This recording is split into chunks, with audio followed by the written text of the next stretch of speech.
Olá você que nos acompanha, esse é o seu jornal antijurídico Coisas que você precisa saber, especial Guerra às Drogas.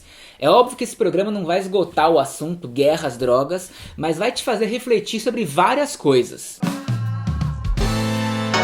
Tá chovendo fake news.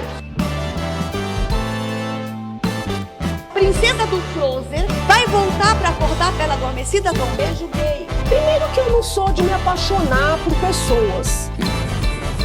Esse país é verde e amarelo!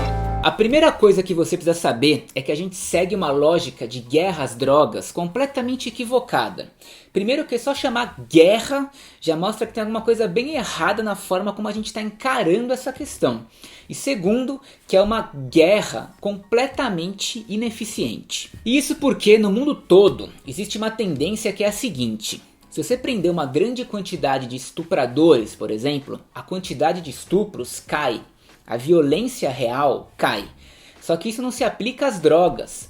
Por mais que você lote a cadeia de supostos traficantes, ao ponto de hoje a gente ter a terceira maior população carcerária do mundo, o tráfico de drogas não diminui. E tem mais, não daria para prender todo mundo. Para você ter uma ideia, nos Estados Unidos, mais de 50% da população já infringiu a lei antidrogas.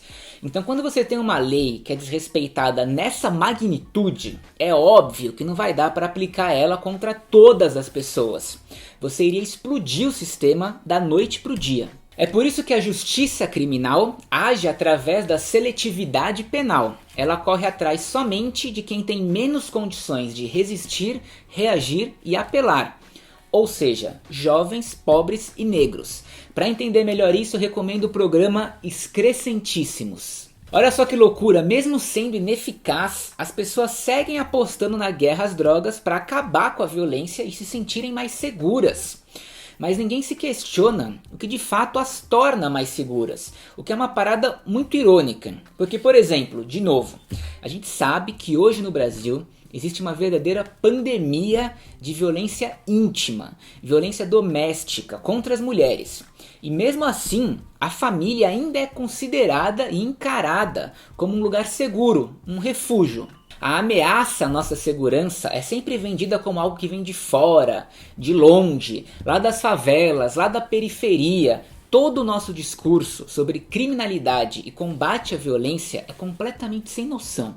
E pior ainda, em todas as nossas políticas de segurança pública, parece que é obrigatório o uso da polícia para enfrentar a criminalidade. Como se não existissem no planeta Terra outras medidas racionais e científicas que já foram testadas e deram resultados. Pega aí São Paulo. Um estudo do Instituto Sou da Paz revelou que aqui a gente gasta por mês, com 700 presos provisórios, o mesmo que se gastaria com uma ação de inserção no mercado de trabalho para jovens do estado inteiro. Em vez de investir em políticas sociais, a gente gasta esse dinheiro na prisão e na manutenção de presos provisórios, grande parte por crimes de baixo potencial ofensivo, como tentativa de furto, receptação, uso de documento falso e coisas do tipo. Crimes que geralmente, caso condenado, a pessoa pega uma pena inferior ao tempo que ela ficou presa esperando o julgamento. E para entender mais sobre os presos provisórios, eu recomendo o programa anterior a esse aqui, Plea Bargain e Presos Provisórios. A guerra às drogas está aí há 100 anos, sendo vendida com base numa narrativa mentirosa, ao ponto que hoje o senso comum sobre drogas e vício está completamente distorcido.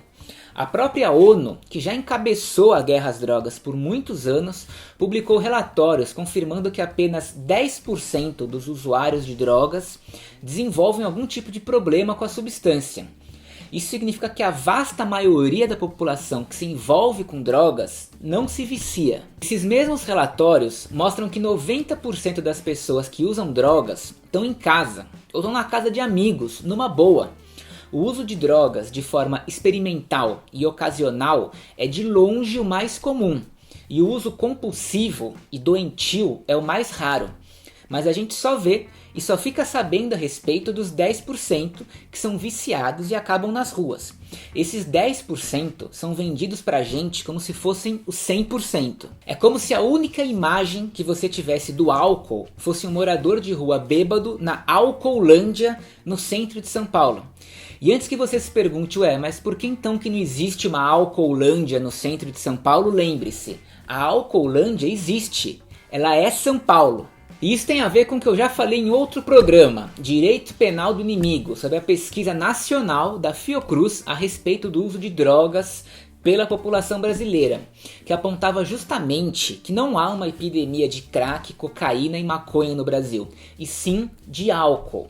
A pesquisa foi engavetada pelo governo e atacada pelo ministro da Cidadania, o Osmar Terra, que disse não confiar na Fiocruz e que a pesquisa não tem validade científica alguma. Osmar Terra, por acaso, é o mesmo cara que apresentou o projeto alterando a lei antidrogas e alterando o Sistema Nacional de Políticas Públicas sobre Drogas, que reforçou as comunidades terapêuticas ligadas às igrejas e mudou os métodos de tratamento dos dependentes, com internação involuntária, abstinência, enfim, tudo que vai na contramão do consenso científico internacional. E lembre-se sempre, tornar algo crime é uma decisão política. As drogas não nasceram criminalizadas. Elas vão e vêm conforme os interesses da elite.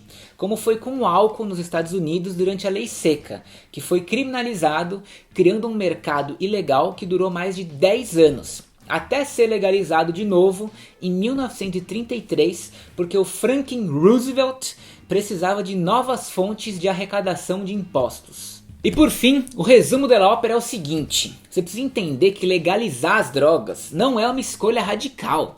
O radical é proibir as drogas.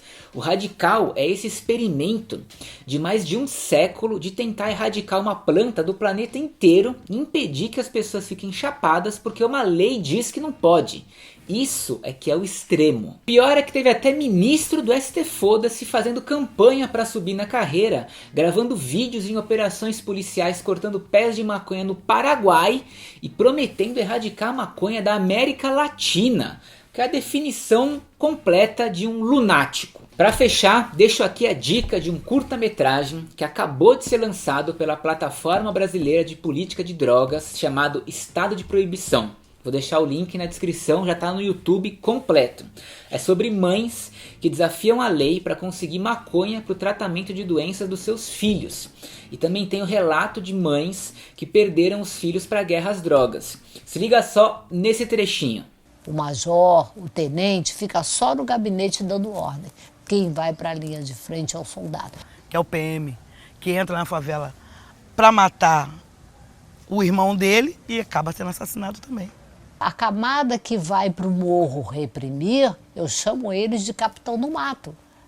A história do Brasil se repete, que pegava os negros para pegar o outro negro fujão.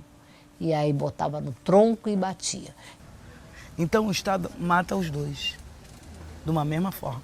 Porque é a forma que ele tem de cometer o genocídio, de acabar de fato com uma população negra, matando um ou outro. Mas nessa guerra à droga. Essa guerra à droga nada mais é do que o genocídio da população negra. E antes de eu ir embora, vou deixar uma indicação de leitura, que é esse livro aqui, que inclusive inspirou o roteiro desse programa. Na Fissura, uma história do fracasso no combate às drogas. Se liga só quem que falou bem desse livro. Maravilhoso, impossível de largar. Chomsky. Dá para ler em uma semana, é um livro que vai fazer você desaprender tudo que você acha que sabe sobre drogas, e especialmente sobre o que é o vício nas drogas, o que torna uma pessoa viciada e como tratá-la, enfim. Fala de tudo de mais moderno que está acontecendo no Canadá, em Portugal, no Uruguai, em São Paulo, que teve o Braços Abertos na gestão do Haddad. Uma leitura mais do que necessária e fundamental para quem se interessa pelos temas desse canal. E como sempre, um forte abraço a todos os nossos apoiadores e apoiadoras do canal, que mantém o nosso canal em pé, doando 1, 2, 3, 5 reais, a quantidade que for. Lembre-se de se inscrever no canal, indicar para os seus amigos e seguir a gente também nas redes sociais, lá no Instagram e no Facebook. Valeu, falou!